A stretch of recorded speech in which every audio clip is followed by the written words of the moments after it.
नमस्कार दोस्तों, कैसे हो आप लोग। आशा है कि कुशल से होंगे और मैं भी एकदम बढ़िया।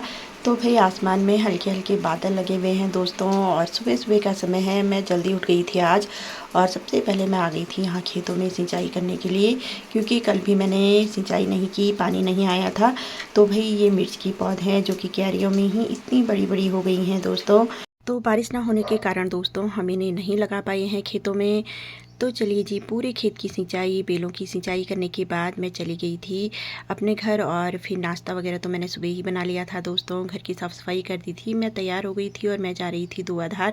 तो भाई गांव से इतनी ऊंचाई वाले एरिया में हम आ गए हैं। मेरे हस्बैंड को भी कुछ काम था तो उनके साथ साथ ही हम लोग निकल पड़े। तो चलिए भाई फाइनली पहुँच गए थे हम अपनी ड्यूटी पर, और कुछ देर बाद यहाँ पर एनम दीदी भी आ गई थी। बच्चों का आना शुरू हो गया था, क्योंकि दोस्तों आज पोलियो में हमारी ड्यूटी लगी हुई थी। पुष्पा दीदी, पिंकी, निर्मला और मेरी दोस्तों। तो हम सब लोग यहाँ पर थे। एनम दीदी सुपरविज़न में है, तो भाई काफ़ी देर तक दीदी भी यहाँ पर बैठी रही। और दिन में दोस्तों लगभग 12 से 1 बजे के करीब मौसम इतना ख़राब हो गया था, लग रहा था जैसे कि बहुत तेज़ बारिश आ जाएगी आज तो।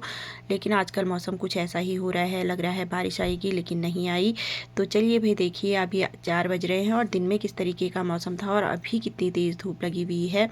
तो ड्यूटी ख़त्म होने के बाद मैं और निर्मला आ गए थे घर की तरफ को। भाई धुआंधार इतना पीछे छूट गया है और हम लोग काफ़ी नीचे आ गए हैं दोस्तों। नीचे आने के बाद भी हमें 3.5 से 4 किलोमीटर पैदल चलना है। आपको सामने लास्ट तक जो रोड दिखाई दे रही है वहाँ तक हमें चलना है दोस्तों।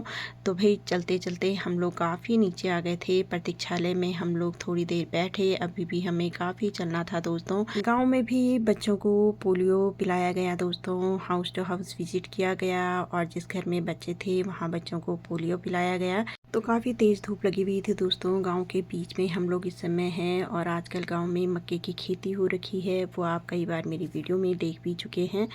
तो भाई यहाँ पर ये छुटकू सो रखा था, फिर इसे उठाया और अभी इसे पिलाई जा रही है यहाँ पर पोलियो की खुराक। तो भाई काफ़ी बिखरा हुआ पिल्ली गांव है, ये मैंने पहले भी बताया है। रास्ते आप देख ही रहे हैं दोस्तों किस तरीके के हैं, और कड़ाके की धूप लगी हुई है। तो भाई इस धूप में, बिखरे हुए घरों में और इस तरीके के रास्तों से होकर हमें गुजरना पड़ता है। अभी भी आप सामने देख रहे होंगे दोस्तों किस तरीके का रास्ता है, और इस समय काफ़ी तेज़ धूप यहाँ पर लगी हुई है दोस्तों। इस बॉक्स को कभी मैं और निर्मला ले जा रहे हैं, कभी निर्मला इस तरीके से ले जा रही है। फाइनली दोस्तों पहुंच चुके हैं हम एक और घर में, और आप देख ही रहे हैं हालत किस तरीके की हो गई है। तो चलिए भाई वहाँ पर भी पोलियो की ड्रॉप्स पिलाने के बाद दोस्तों हमें बढ़ना था आगे, और आप देख रहे होंगे नीचे एक गांव है जहाँ हमें जाना था। तो चलिए भाई उस जगह पर पहुँचने के बाद एक बहुत खूबसूरत सा मुझे लगा, तो सोचा आपको दिखाऊं। और महिलाओं की मेहनत भी यहाँ पर, भाई मेरी देवरानी ही लगती हैं गीता देवी जी।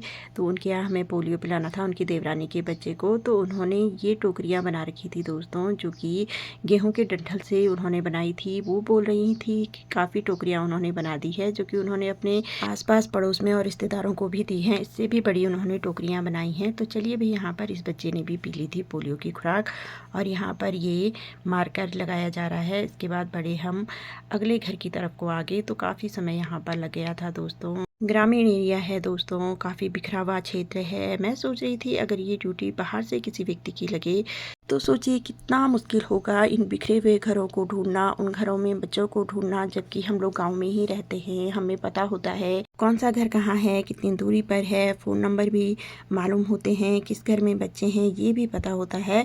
तो भाई यही सब मेरे दिमाग में चल रहा था कि अगर कोई बाहर से आए और वो ये काम करे तो भाई उसे यहाँ पर कितने दिन लगने वाले हैं। तो फाइनली दोस्तों, तो चलिए भाई दोस्तों, आज का काम हमारा निपट ही चुका है। गांव किस तरीके से बिखरा हुआ है और किस तरीके से पहाड़ों में रास्ते होते हैं वो सब आपने इस वीडियो में देखा ही। तो चलिए जी, हम पहुंच चुके हैं गांव के बहुत नज़दीक। तो आज की वीडियो में इतना ही, फिर मिलते हैं आपको नेक्स्ट वीडियो में। तब तक के लिए जय श्री राधे कृष्णा।